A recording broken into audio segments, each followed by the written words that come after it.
In this beginning level class, it is important that you begin to learn the basics of how fabric works. Why is it important that we understand fabric? Well, it's important because fabric is what we work with the most. It is the resource, the tool that we use to create clothing. Now, we use a lot of other tools, but it is the most basic one that we use in all that we do. This course isn't going to get into all of the science of fabric. There is a course on textiles that you can take that does cover that, but we're going to give you the basics so that you can understand how fabric works. Now, it can be really intimidating to go shopping for fabric, even for a very experienced shopper. So there are some tools that can help you stay focused when you begin your shopping trip. The first is to consider, what is it that you are building?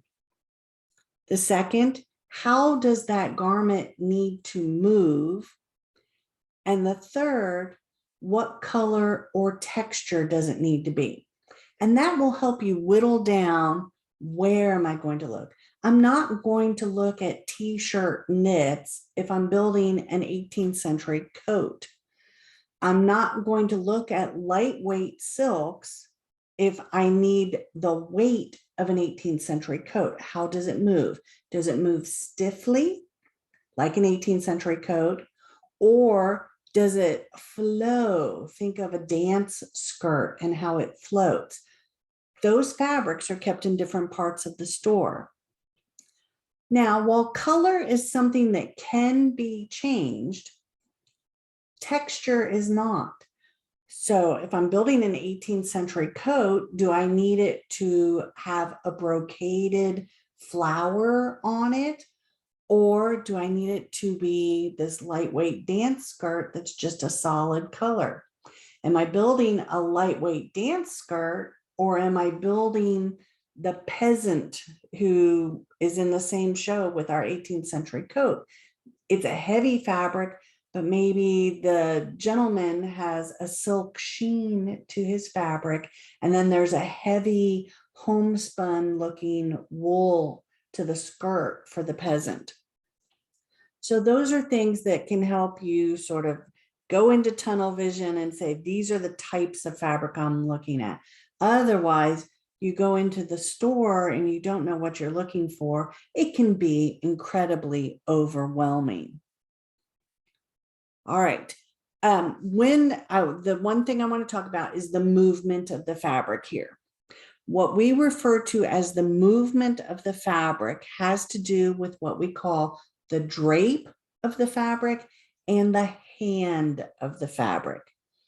The drape of the fabric is easy to remember because you may have drapes hanging at your window. So the drape is how the fabric hangs. Does it hang heavy? Does it hang light? All right, the hand of the fabric has to do with not only how it feels, so the hand feels things, but also how it moves. So think of a drape hanging in the window. When you open that window and the wind blows, is the drape heavy enough that it stands still, or is it lightweight enough that it blows in the breeze?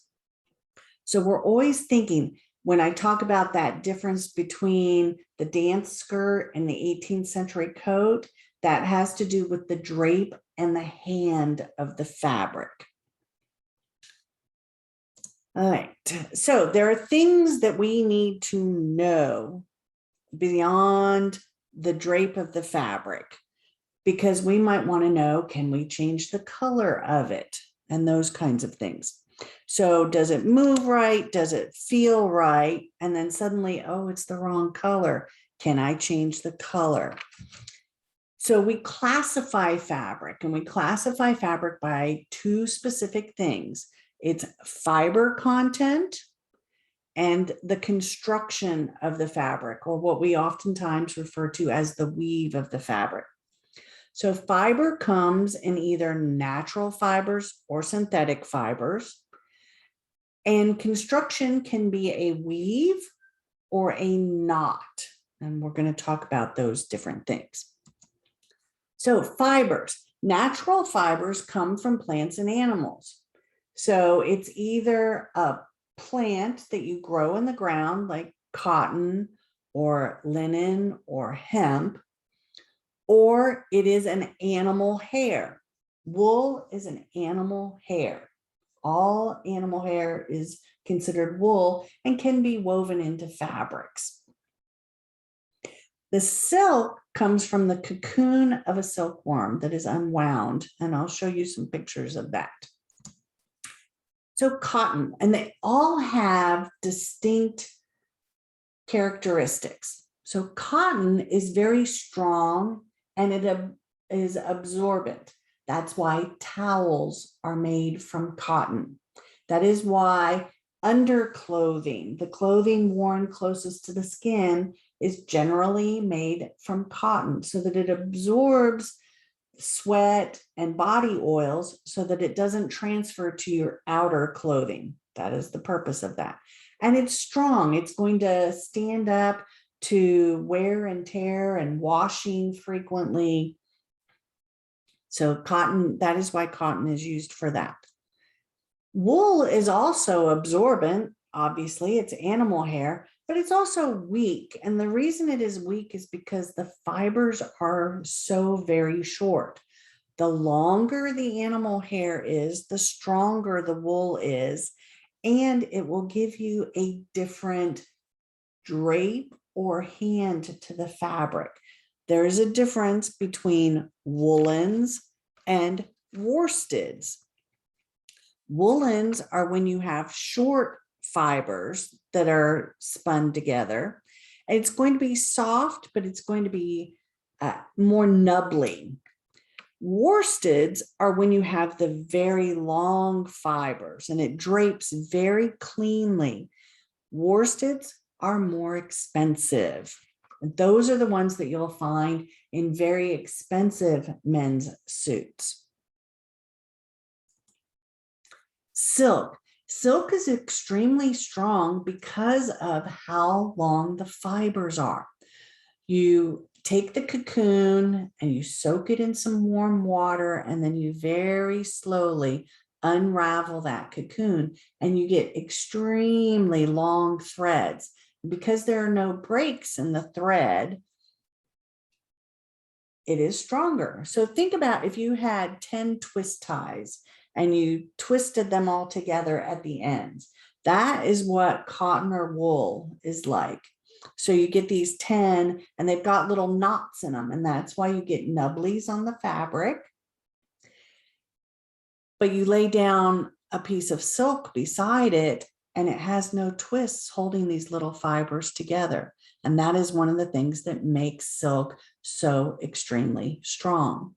I love working with silk. Silk comes in an amazing array of weaves and weights, and it can be refined and it can be super heavy and it can be nubbly when it's not refined. So it can give you an amazing number of looks.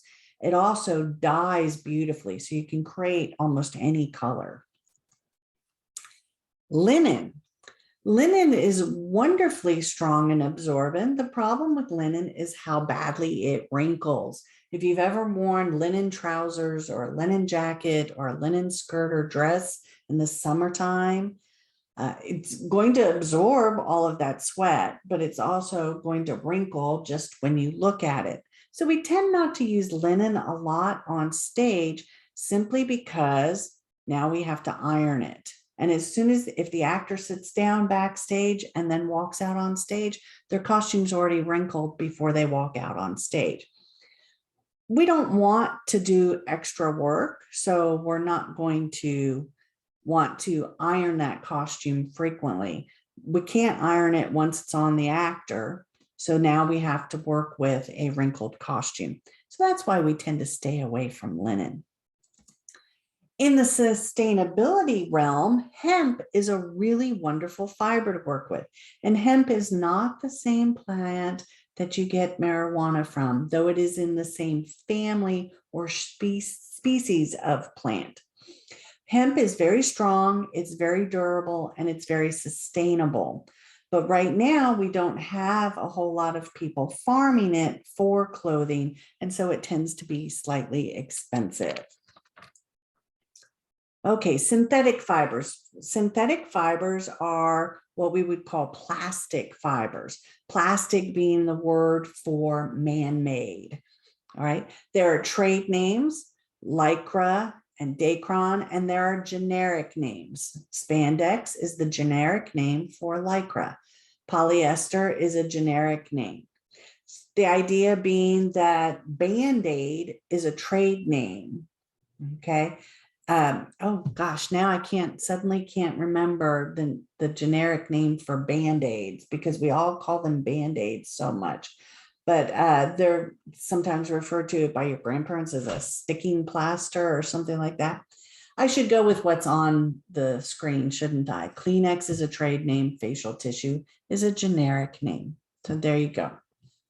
The difference is there. All right, so how do we construct our fabric? First, we have to harvest our fiber. So that might mean shearing our sheep. It might mean harvesting our cotton. The cotton gin was invented to clean and comb the fibers of the cotton plant. There you can card wool. There are machines that do that now, but in a lot of places like Williamsburg, Virginia, where they have reenactments, you can see how wool is cleaned and carded.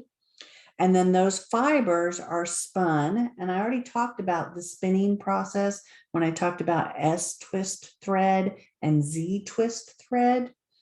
So those fibers are spun into what we call a yarn, but you might think of as a thread. And then you can take multiple threads and twist them together, which creates a ply yarn. If you've ever knitted or crocheted and you buy a skein of yarn at your local store, and you can see that it's got several threads that have been twisted together, that is a ply yarn.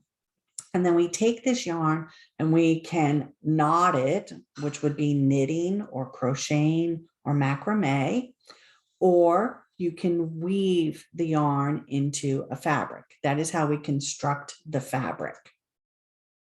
So what is weaving? Weaving is the interlacing of yarns perpendicular to each other.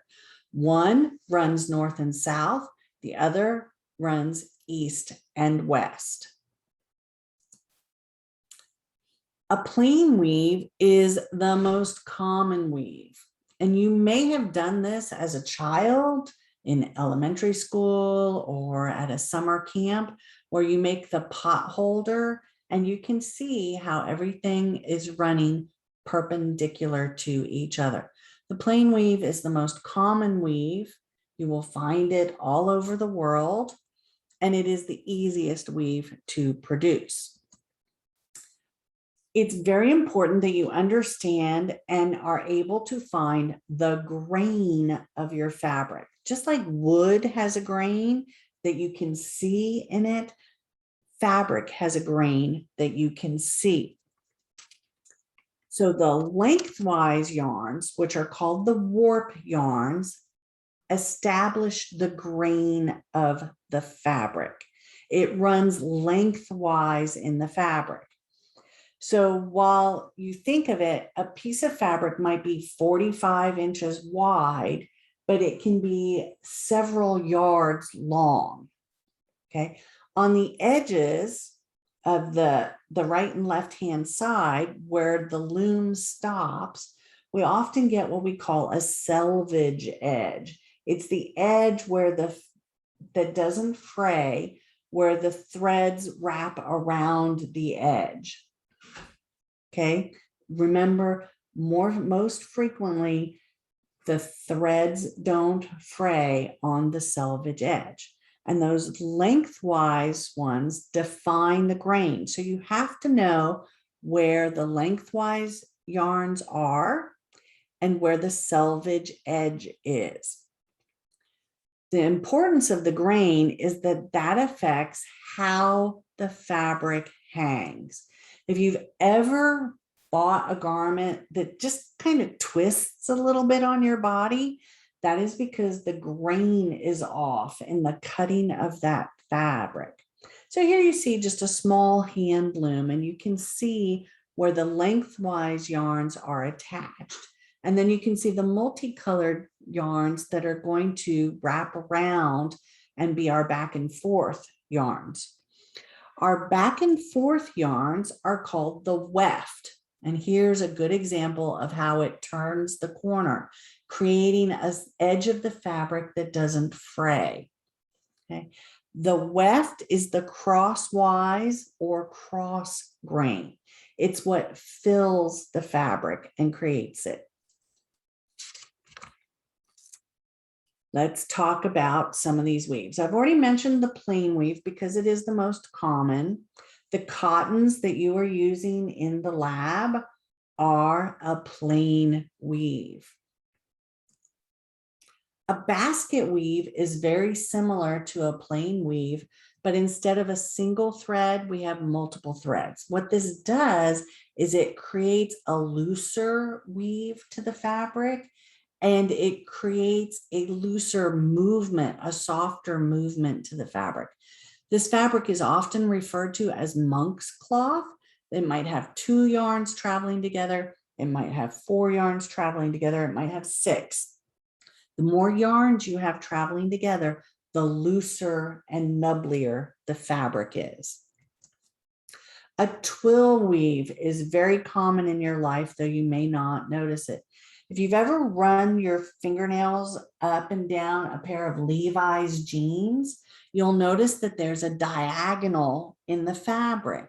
That diagonal is created by a twill weave. Canvas is usually made from a twill weave. Now, here's your interesting little extra credit story. Canvas is also called serge, and it is definitely called serge in Europe. The best serge was woven in the factories in the city in Nîmes, France. So it was serge de Nîmes, serge from Nîmes, or canvas from Nîmes, France. Levi Strauss imported that canvas because he was a tent maker and he needed canvas to build his tents.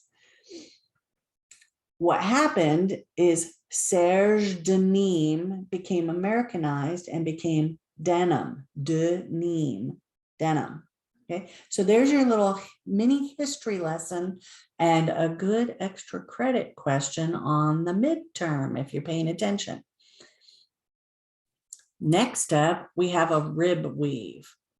Now, what does it mean by fine and coarse yarns alternate? Okay, a rib weave, you have a fine yarn attached to the loom, and you take a heavy yarn and run it back and forth. When you do that, it's like grosgrain ribbon or taffeta. It creates a ridge. You can run your fingernail down taffeta or down a grosgrain ribbon, and it will make sound as it hits all of those ridges. That is a rib weave. A satin weave. A satin weave is, now a lot of people mistake satin for a fiber. Satin is not a fiber. Satin is a weave. You can have a silk satin, you can have a polyester satin. So satin is not a fiber, satin is a weave. And it has to do with how much of the cross grain, the thread that's the filler, sits on top. So it might go under one, but then sit on top of 4 or 5, and then go under one and sit on top. And by doing that, it creates a smooth surface, a very sheen to the fabric. And finally, I want to talk about the pile weave. The pile weave is like a terry cloth or a velvet or corduroy, things that have like a fake fur to them. And originally, pile weaves were developed as was velvet, as a fake fur. Now, if you leave the loops uncut, you're going to get a terry cloth, like a washcloth or a towel. If you cut and shave those tops of those loops off, you get something that looks like velvet. Now, it's not every thread. There's an extra thread that leaves the loops, but you've got to have a thread that just goes through so that it holds the fabric together. If you just had one cross thread and it was making those loops and then you cut it, as soon as you picked your fabric up, it would all just fall apart.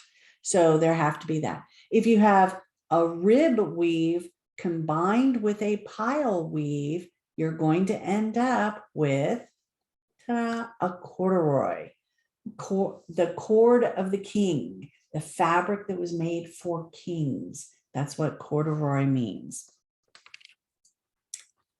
All right, what are non-woven fabrics? Well, there are two kinds of non-woven fabrics, felting and knitting. What is felting? All right, so we work in this factory and we're weaving all this fabric, but there are all these loose fibers that get lost. You can take all those fibers and mush them together and add a little bit of press heat and bonding. So a lot of times there's a little bit of glue in there. Sometimes it's just water. You take them all together, you put them in and you get them wet and you put a lot of heat and a lot of pressure on them and they will bond together. It's a little like plywood, okay, where it's just all these pieces that they mush together. The reason this is good, felting is really good for making hats because you can stretch it and shape it. And by using heat and pressure, you can create shapes. That's how fedora hats are made. That's how cloche hats are made. So they're made by getting felt wet and shaping it and making it conform to what you want. Knotting, one specific form of knotting that is used frequently in clothing is knitting. There's also crocheting. Knitting uses 2 or more needles. Crocheting uses 1 needle with a hook on the end of it. I have also made a dress out of macrame for a very specific play that one of the characters makes a macrame dress for his daughter. Now, she never put it on, but we had to have 2, one half made because he was working on it, and one fully made because she opens the gift and pulls out a dress made of macrame. And they talk about it, so there's no way around it. It has to be a macrame dress. But these are forms of tying knots in thread. Knitting is actually tying little knots in thread to create a fabric. When you cut a knit, you tend to cause it to unravel because they are continuous yarns.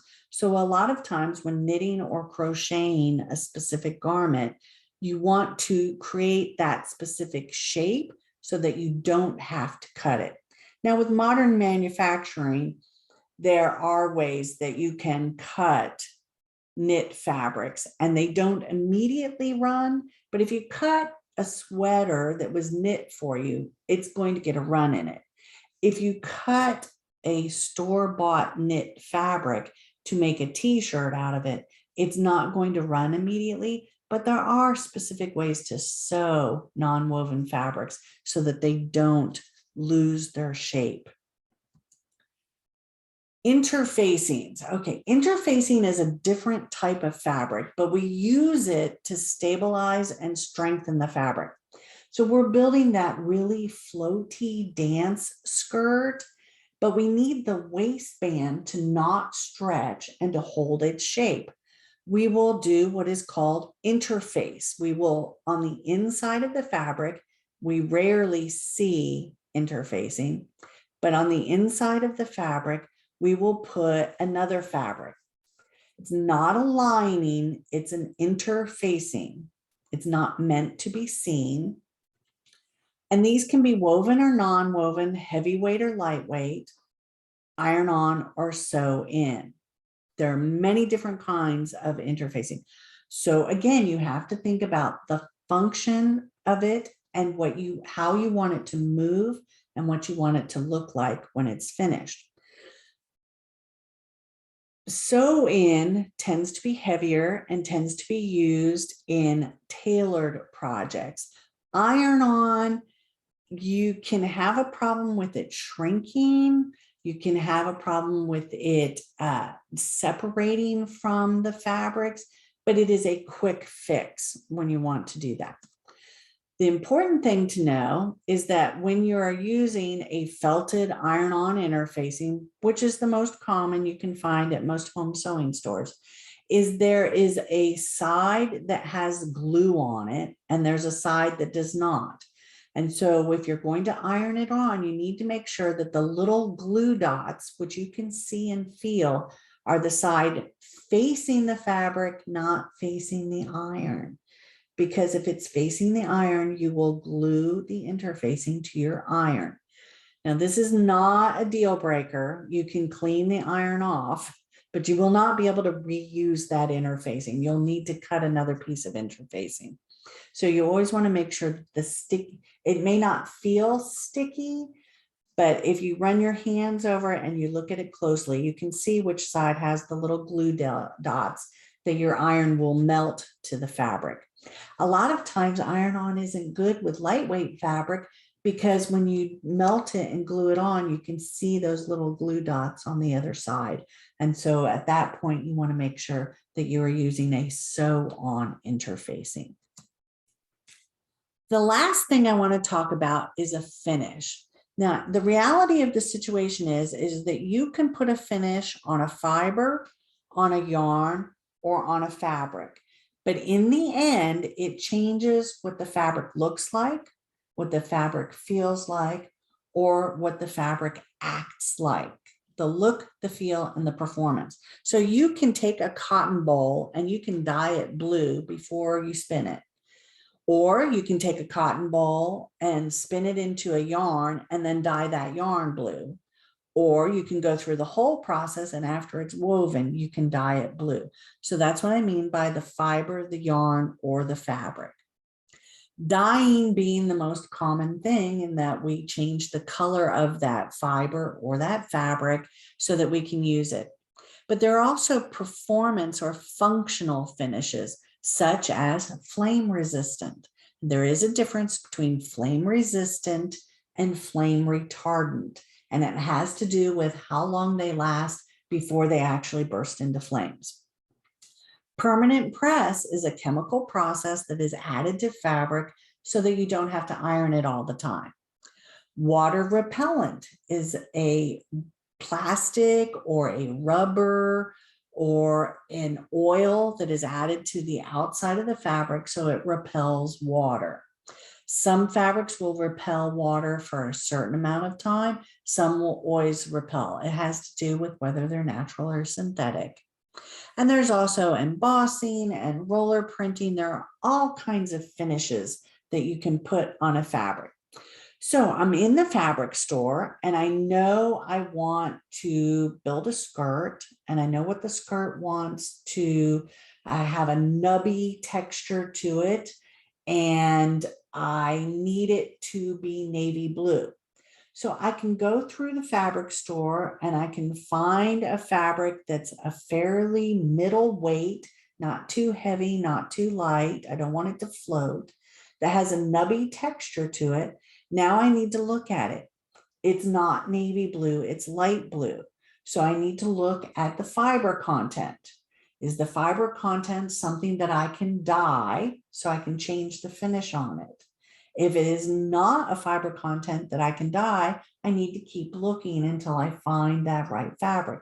So a lot of times when I'm shopping in the store, I will go through and I will touch the fabrics. I'm testing the hand because I know if I can get the hand right, then I can look at the fiber content and say, I can get the color right also. Now I can buy this fabric. So there are things that you need to know. Throughout the course, you are going to need to be able to find the grain of your fabric and line your pattern up with the grain. So you have to be able to identify where the grain is. If you want to buy fabric for this course, you need to buy fabric that is a plain weave. We recommend that you buy a plain weave cotton and that you pre-wash because natural fibers will shrink. Synthetic fibers don't shrink. So now let's talk about blended fibers. A lot of clothing is blended fiber these days. A blended fiber will have the best of both worlds. So if we have underwear, say an undershirt, that is a 50-50 poly cotton blend. Remember, cotton is a natural fiber that is strong and absorbent. Polyester is going to make it not need as much ironing. So if we're going to use something that is a linen look on stage, it might be a poly linen blend. And now it's not going to wrinkle as much as a pure linen fabric. So I don't have to iron it as much, but I still get the look of linen on stage. The issue being, if I want to change the color of it, there are different dyes, and we'll get into that in a later lecture. But it's a chemical process to dye fabric. But dyeing natural fibers, you can use less toxic chemicals, less toxic, not non-toxic, less toxic chemicals to get a good color on a natural fiber. On a plastic fiber, on a synthetic fiber, you have to change the chemical makeup of that fiber in order to change the color of it. So it's a much more toxic process. And so you have to make sure that you have the correct facilities. So a lot of times if you're trying to dye at home and you're like, oh, I'm going to dye this t-shirt in my washing machine or on my stovetop, you go to the store and you buy a generic RIT dye. You're going to get a more depth color, a more vibrant color on a natural fiber, but you might be able to tint a synthetic fiber because RIT dye doesn't react with synthetic fibers the same way that it does with natural fibers. If you're working with something that is a blend of natural and synthetic fibers, you'll actually be able to see which threads are natural fibers and which threads are synthetic fibers by how they take the color of the dye. Know your basic weaves. For this class, beginning level class, you want to work mostly with plain weave fabrics. You can use some twill weave, some canvas weave, possibly with some of the later projects, but you really want to stick with that plain straight weave for the class. We won't really get into interfacing, but you need to know why it is used. And of course, you need to know what a finish is on fabric. And there you have the basics of fabric. If you're really interested, reach out to me and we can talk a little more in depth about the chemistry of fabric and textiles. And there are whole degrees out there in textile sciences. It can get very in depth very fast. So I just want to touch the surface for this class.